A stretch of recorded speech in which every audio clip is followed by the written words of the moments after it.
So the final two bags that I have that I would sell, and these may actually come as a surprise. They might be a bit of a shock. Hi guys, welcome back to my channel. Today's video is a tag video. This was actually created by FashionablyAMY, and the tag is 5 bags to keep and 5 bags to sell. But the actual logic behind the tag is not just about, like, you know, 5 of your favorite handbags versus 5 of your least favorite. It's not about that. It's about if you're in a situation where you needed money, and say it was to perhaps fund a new dream bag purchase, or it was to fund something else like a holiday, a new car, or whatever it may be. Before I dive into today's content, if you do love luxury videos and you are new to my channel, then I would love if you would hit that subscribe button below and also the bell so you can be notified when I upload new videos, which is twice a week on a Wednesday and on a weekend. So I'm gonna start off with the bags that I would keep. So the 5 bags that I would keep. So even if I needed money, these are the bags that I would do my very, very best to ensure that they stay in my collection. Obviously, this is just a hypothetical situation anyway. Let's start off with the bag that is actually in the thumbnail, and that is my Birkin 30 in Etoupe with gold hardware in Togo leather. So I feel as though keeping this bag is clearly a bit of a no-brainer. Like, why would I not keep this bag? It's absolutely perfect. Birkin 30 is my favorite size of all the Birkins. Like, even versus like the Birkin Celia, which is a comeback for Hermes, the Birkin Celia, but I much prefer, and my favorite size is the Birkin 30 in the classic Vuitton shape. And especially that it's in Etoupe with gold hardware just makes it absolutely perfect. You know, I do like palladium hardware. I have bags of palladium hardware, but my preference with some colors is to have a certain type of hardware. And for Etoupe, definitely my preference is to have gold hardware. So this is a perfect spec bag for me. I am so happy with it. I am so thrilled that this was actually my second dream bag from my local Hermes store that was offered to me by my then sales associate, because I have gone through quite a few. She was actually my 3rd one, but yeah, she was amazing, and I'm so glad that she offered me this bag. This is definitely a keeper in my collection. I would make sure that I would do my very, very best, given any kind of financial circumstance, to actually try and keep this bag. The next one, which I feel is kind of another no-brainer if you do follow my channel already and are familiar with my bag collection, and that is my Hermes Kelly 25 in Swift leather in gris asphalt with palladium hardware. So I've owned this now for just over 2 years. The Birkin 30 I have owned, that was my offer that I got at the very beginning of 2019, and we're now at 2021. So it's been almost 2 years for this one.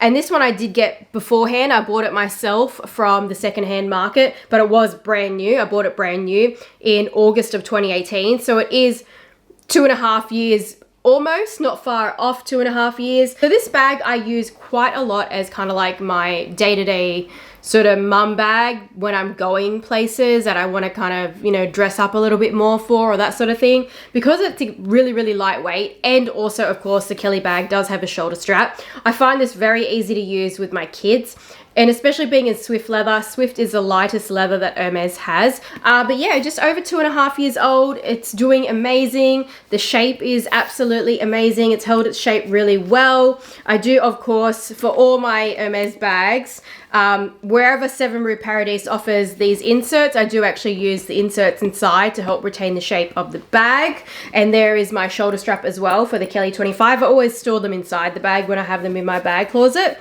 If you are new to my channel and you may not know, I do have a coupon code with Seven Rue Paradis. You can get €30 off with the code POF30. And then you can get €70 off if you need 2 inserts, which is code POF70. But yes, the Kelly 25 I would absolutely definitely keep in my collection. Now the next bag that I would keep, and these next 3 are where I've really had to think quite hard about my choice, because the financial aspect comes into play, you know, how they would go in terms of, like, you know, the secondhand resale market, the versatility, and all those sorts of things come into play. But I did decide that the 3rd bag that I would keep is my Bleed 27, my Hermes Bleed 27 in Epsom leather in the color Cray with gold hardware. Cray is actually a very hard color to get in general overall for any kind of bag, especially in the smaller sizes. So I am very happy that I did get this last year, and I have used it a lot, like quite a lot. Given that I only got it around about like end of July,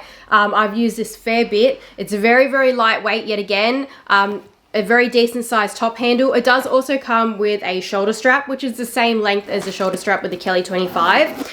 What I would actually recommend is to use the Seven Rue Paradise insert, the Kelly 25 one in the return. So for me, this is what I've been using as my insert, but I just take it out of my Kelly 25 and put it in here to use it for the day. Where the zipper ends here, the gap from the zipper to the start of the insert is perfect, so it doesn't get caught on the insert whatsoever. It's an absolutely very snug fit without misshaping the insert. Obviously, if Seven Rue Paradise made an insert for the Bleed 27, it would be the like 100% perfect fit. But yeah, this is the third bag that I would keep. I love the color.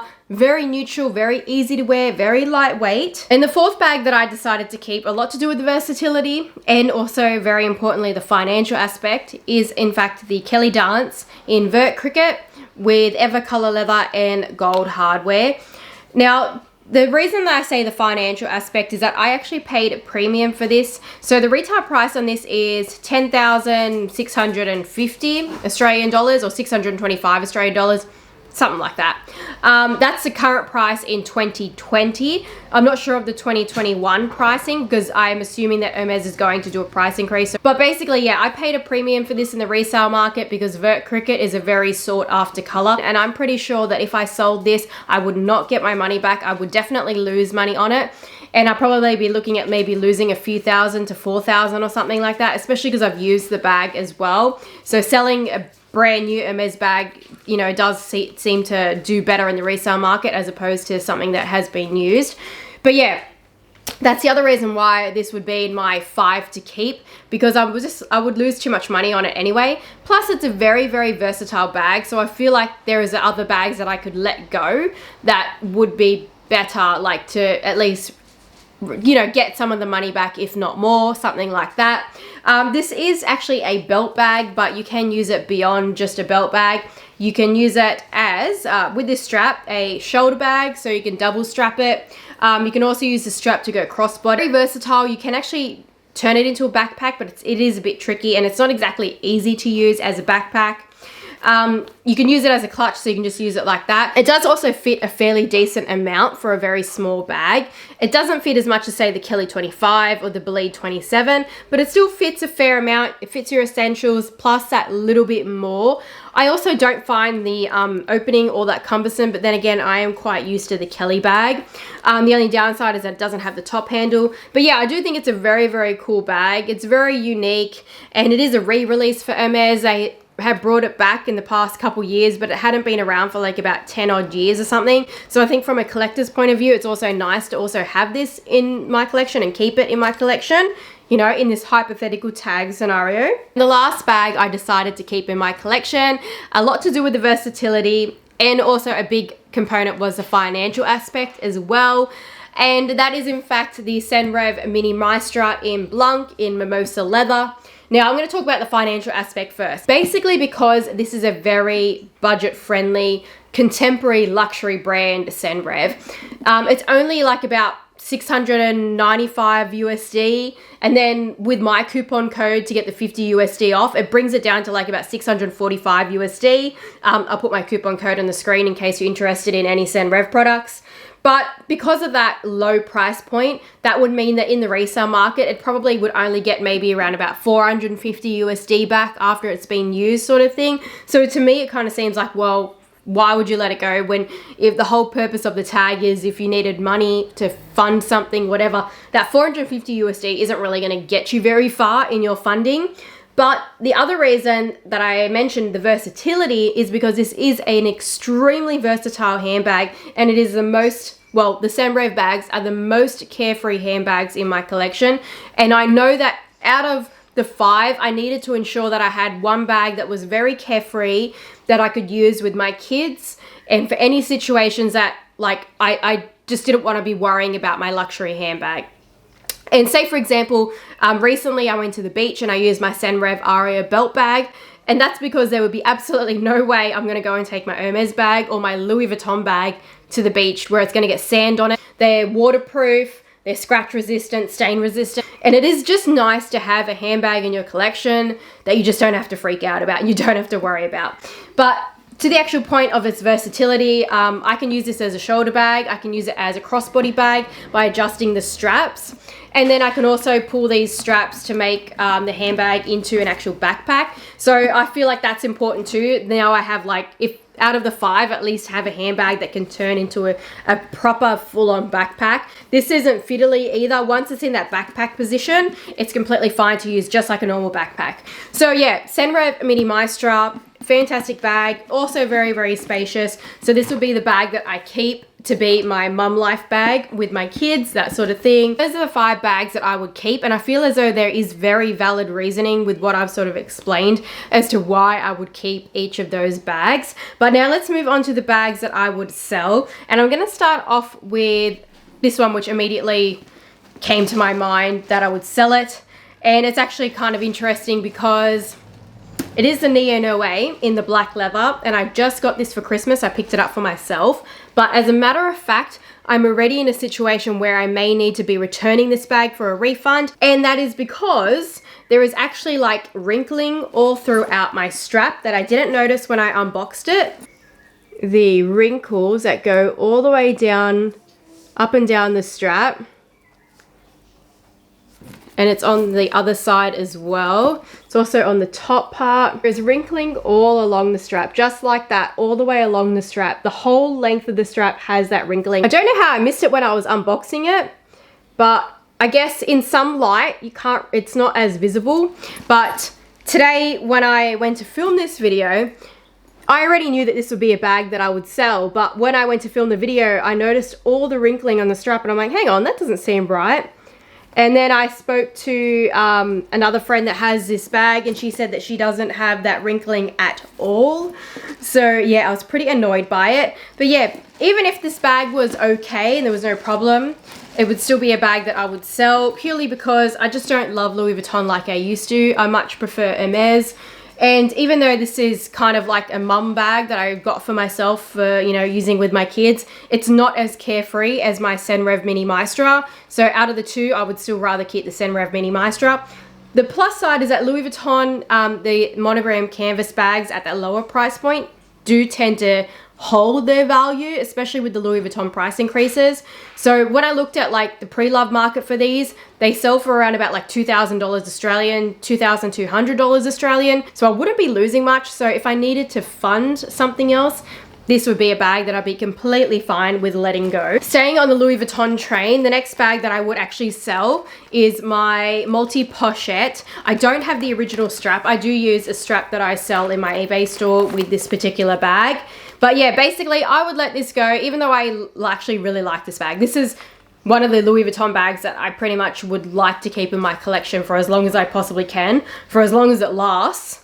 But I would let it go, and I'd put it in that sell category, because at the time that I bought this, even though I paid a little bit of a premium for it, Louis Vuitton has like done about 3 increases since that. And this bag is very desired and sought after. The strap itself, I ended up selling for like 1,000 Australian dollars. So that means that the remainder of it, based on what I like paid for it, is like $1,500, $1,600. There'd be no problems with me being able to sell all these bits and pieces separately in order to get my money back, if not more. So that's why I kind of figured from a financial point of view, even though like, you know, $1,600 doesn't seem like a lot, it still is over $1,000. That's kind of where I go. If anything's over $1,000, then that is worth sort of selling if you needed to fund something else. So I do love the multi-pochette. I think it's an awesome bag. Mine has no quality issues. It is a great bag, just that it would just be easy for me to sell, and it's a desirable bag, and I know that I would get my money back, if not more. So that's pretty much my reasoning behind it. Now the next one is my Constance 24. Now I'm already trying to sell this bag. So my reasoning behind selling this bag, and why it's obviously in my 5 bags that I would sell, is that I actually want to get a Hermes horseshoe stamp bag, special order bag, and preferably something that has Rose Azuli on it. So that's my reasoning behind why I want to sell it. The other thing is that I absolutely love the color. So there's no problem with the color. It's just that I feel like the Constance 24, it's just not for me. I'm just much more of a Kelly bag person. Like, I could add 5 Kelly 25 bags to my collection, but I probably would never own any more than like 1 or 2 Constances. I'm just not a big Constance fan. So that's pretty much what I've come to realize, is that even though I love the color, and you know what, and the capacity of the bag is really good. It's got great capacity. It fits the same as the Kelly 25. It's just that I'm much more of a Kelly person, and that's why I would rather put the money towards funding a horseshoe stamp Kelly bag, ideally Kelly 25, Kelly 28, or even a Birkin 25 maybe. So the final 2 bags that I have that I would sell, and these may actually come as a surprise, they might be a bit of a shock, but I would sell my Pinkerton 18 in the color blue pale, gold hardware with Clemence leather. So hear me out. The reason that I would sell this is, 1, I've hardly used this bag. If anything, I've only used it once. Yeah, I've only used it once. 2, it doesn't have a shoulder strap. You have to attach a shoulder strap, and it's a little bit tricky because the security of the bag isn't as great when you have a shoulder strap on it. And 3, I haven't really wanted to use it because I don't have an insert for it yet. But 7 Rue Paradis is doing bag inserts for the Pinkerton. So at this moment, it's in my cell. Pretty sure that once the 7RP insert arrives for this bag, that it'll be a total game changer, and I definitely probably will be using this bag a lot more, because with the insert, it's gonna help with the shape of the bag, and that's something I'm pretty paranoid about, is the shape, because I tried to use an insert from a different company, and it looked terrible. You could see the impression marks and everything like that, so I was not gonna put that in the bag and use it. But I know that when the 7RP insert arrives, it's gonna help with the shape, so that component, that paranoia will be gone. But yeah, I'm sure that once the 7RP insert arrives, it's gonna help with organizing my content, so it's probably gonna make me a little less paranoid with the security of the bag when I've got the shoulder strap on.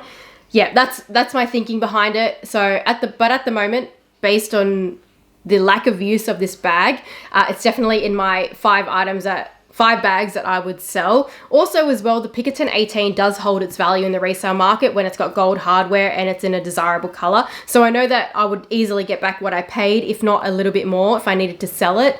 Obviously, hypothetical situation, I'm not selling this bag. And then the final one, which may come as a shock, because as an avid lover of Hermes, and I love to collect their heritage leathers as much as I possibly can, I would let go of my mini ruler in Borenia. And even for me, this was a hard decision. This was the hardest decision to make, whether or not I put it in my 5 keep or my 5 sell.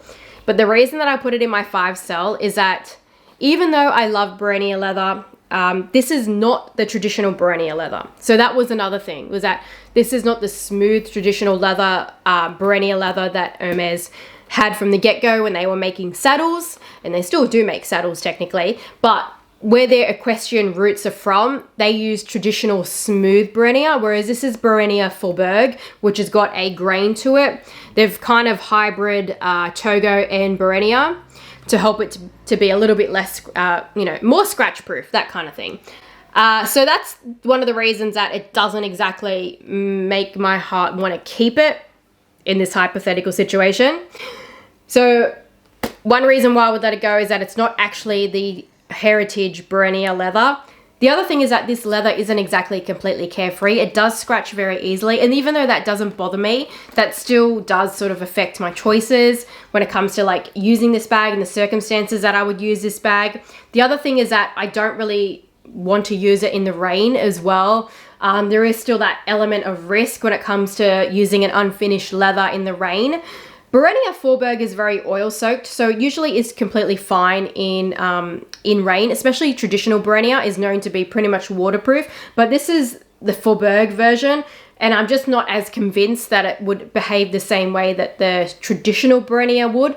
So that is why I kind of put it in that sell like part of this video, is the fact that it's not exactly a carefree leather. It's not the traditional heritage Borenia. If it were, I probably would be in a completely different situation. It would be in my 5 keep. But yeah, also palladium hardware, even though I don't mind palladium hardware, it's on my Kelly 25. On this particular bag, I would have preferred it in permabrass or gold hardware. for Brenia Faubourg, just because of that gold kind of rich color that it has. I would have preferred a gold hardware, so that's another reason. But I do love this bag. It's not going anywhere. It's definitely staying in my collection. But yeah, those are my 5 bags that I would sell. Hard decision, hypothetical video anyway, so it doesn't really matter. But that is it. But if you like this video, give it a thumbs up. I can hear my son crying, and I'll see you guys in my next one. Bye.